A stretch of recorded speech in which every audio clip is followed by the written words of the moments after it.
دي مش كورة، دي مزيكا. يعني بسم الله الرحمن الرحيم. حلقة جديدة معاكم نتكلم عن إبداع وعزف الأهلي قدام بلدية المحلة في مباراة إبداعية فنية رائعة من مارسيل كولر، كأنه بيعزف يعني بجيتار.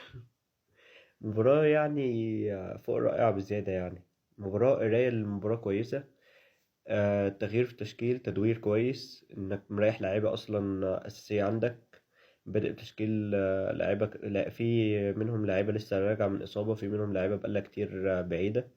بدأت انت بمصطفى شوبير، وبادئ بعمر كمال عبد الواحد اول مباراة يلعبها، وبادئ بمحمد هاني ورامي ربيعة مكان ياسر ابراهيم المصاب، وعبد المنعم.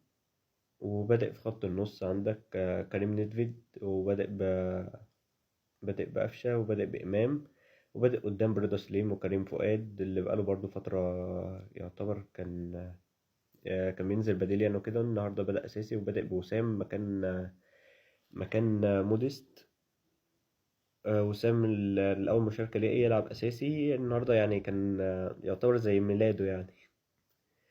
فحاجة كويسة يعني إن في ظل التدوير ده، وفي ظل اللي هي يعني إيه الجولات، الوقت اللي بيبقى عندك فيه مباريات كتير، إنك تقدر تعمل تدوير ما بين اللعيبة وتقدر تكسب، وبتقدر اللي هو تغير لعيبة كتير عادي، اللعب بيبقى عادي.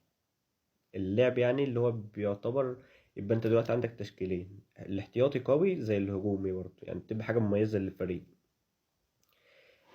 الأهلي بدأ المباراة اللي هو ماسك كورة، يعني ابتدى يروح محاولات على مرمى البلدية. وفي أول محاولة رامي ربيعة لعب كورة كده تسقيطة في ظهر المدافعين، نزلت كده راحت لوسام، اللي خد الكورة وانطلق بيها. اللي هو فتح لنفسه الزاوية، سدد الكورة بطريقة كويسة يعني على الجون. فإذا أنت عندك النهاردة يعني من بداية المباراة الكورة الطويلة هي الحل. فالأهلي بعدها ابتدى يعمل كور طويلة.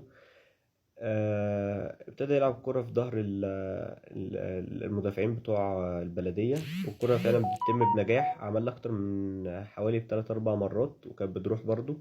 مرة كانت بتروح المتألق رضا سليم، اللي كان فاتح مساحات وشوارع كده في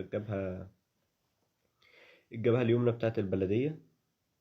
فكان بينطلق بكور كتير، وكان بيقدر يعمل منها اختراقات.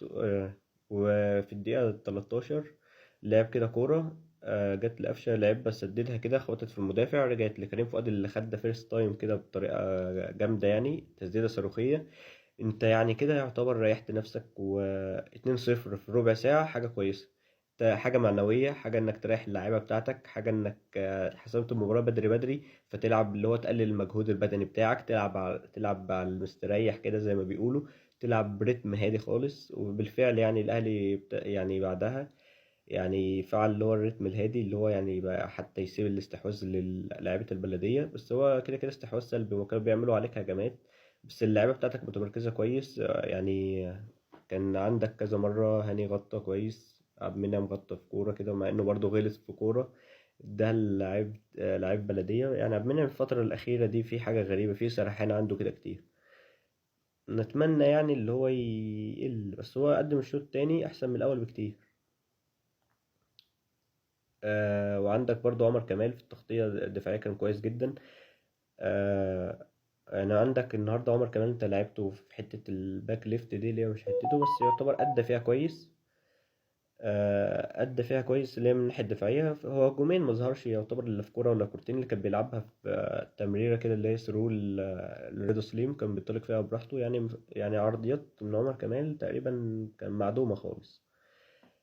بس هو كان تغطيات دفاعية والكور الدفاعية كان فيها كويس ومميز جدا، وكان قافل جبهته بطريقة ممتازة.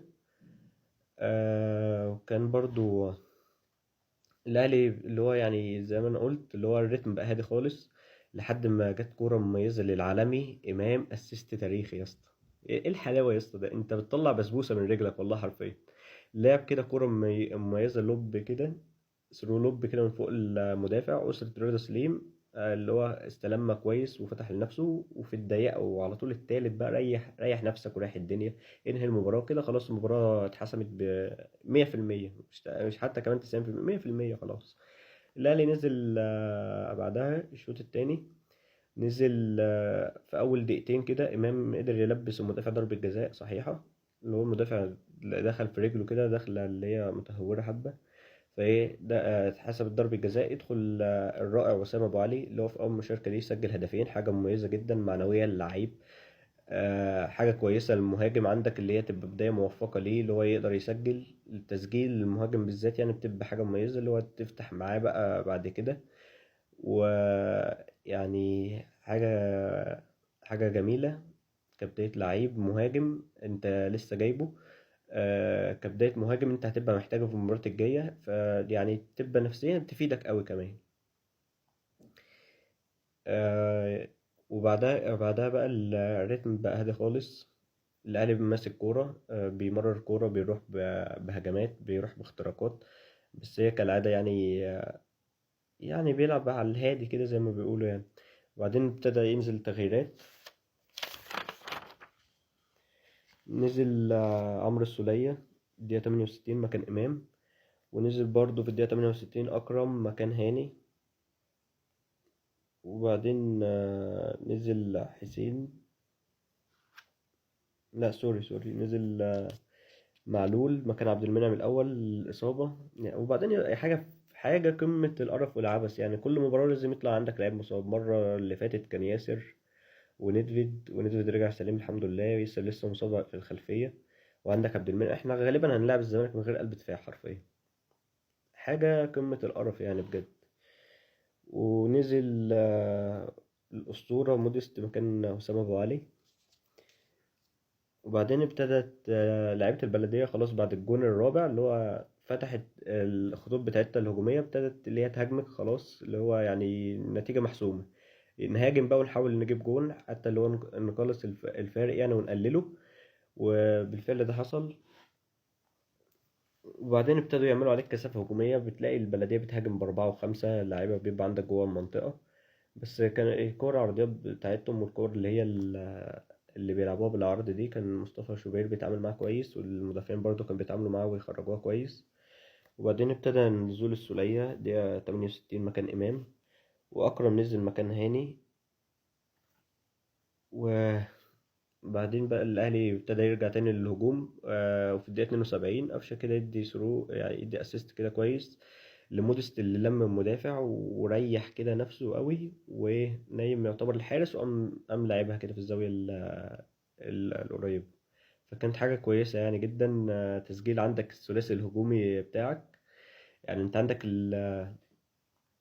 يعتبر الثلاثي الهجوم عندك سجل، والبديل كمان سجل اللي هو موديست. فحاجة كويسة جدا من كولر، حتى التبديلات يعني مفيدة يعني، تبديلات إيجابية، والتبديلات كانت بدري. دي حاجة كويسة تتحسب لكولر يعني. مباراة كويسة جدا من جميع النواحي. بس الواحد يعني حزين، كان نفسه المباراة دي تخرج بالكلين يعني. بعدين يعني تحصل ضربة جزاء في الدقيقة 86 للبلدية، تتسجل وتبقى النتيجة 5-1. وبعدين بقى خلاص المباراة الريتم هدي خالص والمباراة بتخلص 5-1.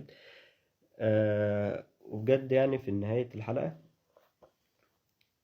كان مباراة يعني كويسة جدا من لعيبة الأهلي. مباراة الأهلي قدر يعمل فيها كل حاجة، قدر اللي هو من أول دقيقة اللي هو أنت ناوي على الفوز بتحسب مباراة بدري، بتريح نفسك عشان عندك الفترة الجاية مباريات كتير. هتلعب يانج يوم الجمعة على حسم صدارة دوري أبطال أفريقيا، وعندك المباريات الجاية برضو هتلاعب الزمالك بعدها في الكاس. في حاجة كويسة إنك يبقى عندك دلوقتي أنت مجهز يعتبر لعيبة كتير كلها. في نهاية الحلقة آه، يا ريت آسف بعتذر يعني على عدم ظهوري الفترة اللي فاتت، لأن كان يعتبر عندي ضغوط وحاجات كده يعني متعلقة بالدراسة عامة، فبعتذر يعني. وأتمنى لو عجبك الفيديو يعني ادعمني وارزع لايك المتين يا صديقي. السلام عليكم.